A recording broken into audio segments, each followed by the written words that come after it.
Barak Adeleke Sahib for recitation of the Holy Quran.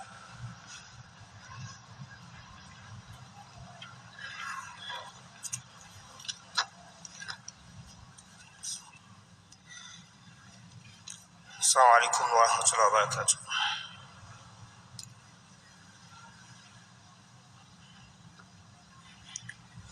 أعوذ بالله من الشيطان الرجيم.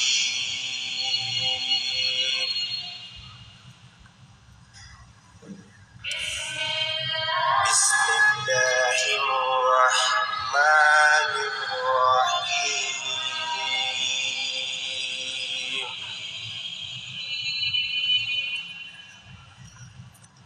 قل الحمد لله وسلام على عباد الذين اصطفى.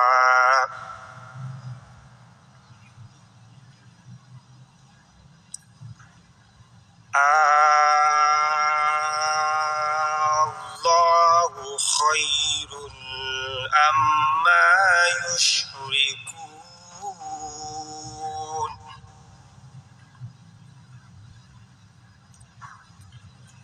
أمن خلق السماوات والأرض وأنزل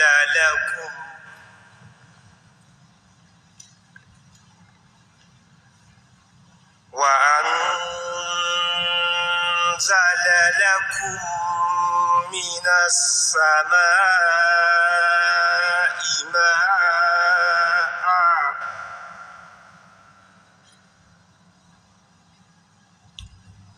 فأنبتنا به حدائق ذات بهجة ما كان لكم أن تنبتوا شجرها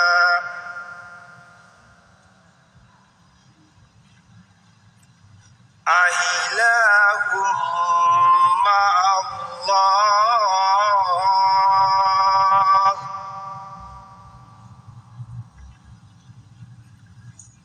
بل هم قوم يعدلون.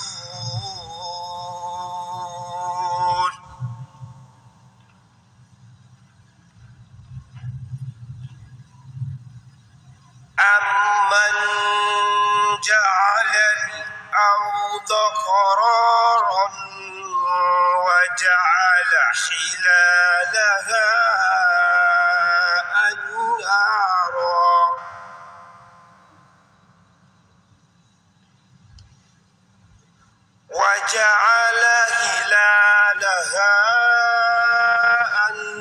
أنهارا وجعل لها رواسي وجعل بين البحرين حاجزا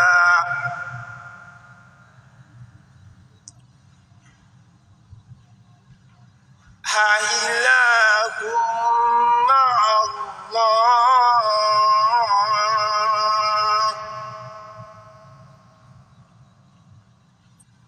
بل أكثرهم لا يعلمون.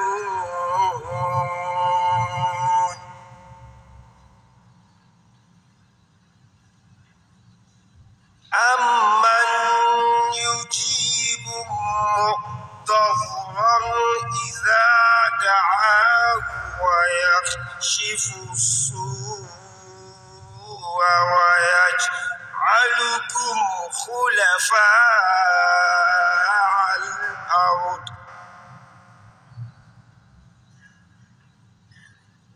أإله مع الله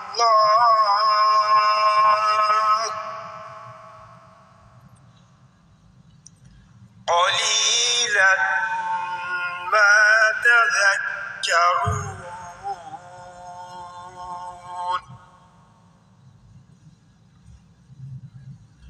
أمن يهديكم في ظلمات البر والبحر أمن يهديكم في ظلمات البر والبحر ومن يرسل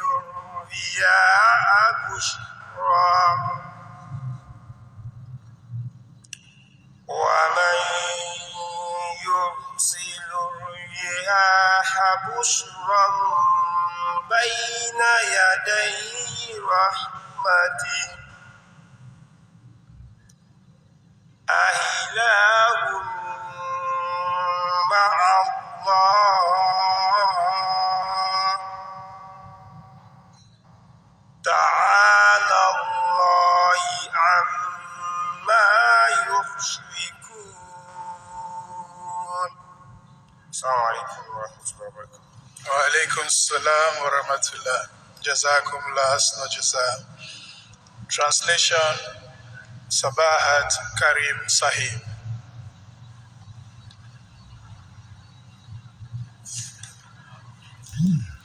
السلام علیکم ورحمۃ اللہ.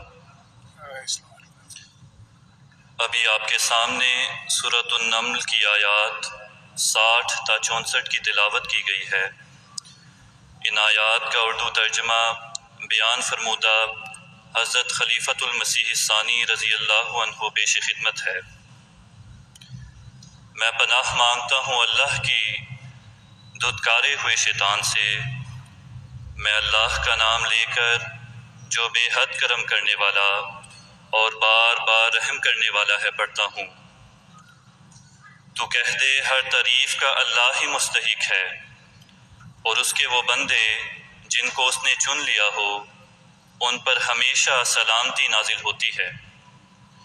کیا اللہ بہتر ہے یا وہ چیزیں جن کو وہ اس کا شریک قرار دیتے ہیں؟ بتاؤ تو آسمانوں اور زمین کو کس نے پیدا کیا ہے اور کس نے تمہارے لیے بادل سے پانی اتارا ہے؟ پھر اس پانی کے ذریعے سے ہم نے خوبصورت باغ نکالے ہیں. تم ان باغوں کے درخت نہیں اگا سکتے تھے. کیا اللہ کے ساتھ اور بھی معبود ہے جو سب کائنات عالم کا انتظام کر رہا ہے؟ لیکن یہ کافر ایسی قوم ہیں جو اس کے شریک بنا رہے ہیں. بتاؤ تو کس نے زمین کو ٹھہرنے کی جگہ بنایا ہے اور اس کے بیچ میں دریا چلائے ہیں اور اس کے فائدے کے لیے پہاڑ بنائے ہیں اور دو سمندروں کے درمیان جن میں سے ایک میٹھا اور ایک کھاری ہوتا ہے ایک روک بنائی ہے؟ کیا اللہ کے سوا کوئی اور معبود ہے؟ لیکن حقیقت یہ ہے کہ ان میں سے اکثر جانتے نہیں. نیز بتاؤ تو کون کسی بے کس کی دعا سنتا ہے جب وہ اس خدا سے دعا کرتا ہے اور اس کی تکلیف کو دور کر دیتا ہے اور وہ تم دعا کرنے والے انسانوں کو ایک دن ساری زمین کا وارث بنا دے گا؟ کیا اس قادر مطلق اللہ کے سوا کوئی معبود ہے؟ تم بالکل نصیحت حاصل نہیں کرتے. بتاؤ تو خشکیوں اور سمندروں کی مصیبتوں میں کون تم کو نجات کی راہ دکھاتا ہے اور کون اپنی رحمت یعنی بارش سے پہلے خوشخبری کے طور پر ہواؤں کو بھیجتا ہے؟ کیا اللہ کے سوا کوئی اور معبود ہے؟ اللہ تمہاری شرک کی باتوں سے بہت بلند ہے.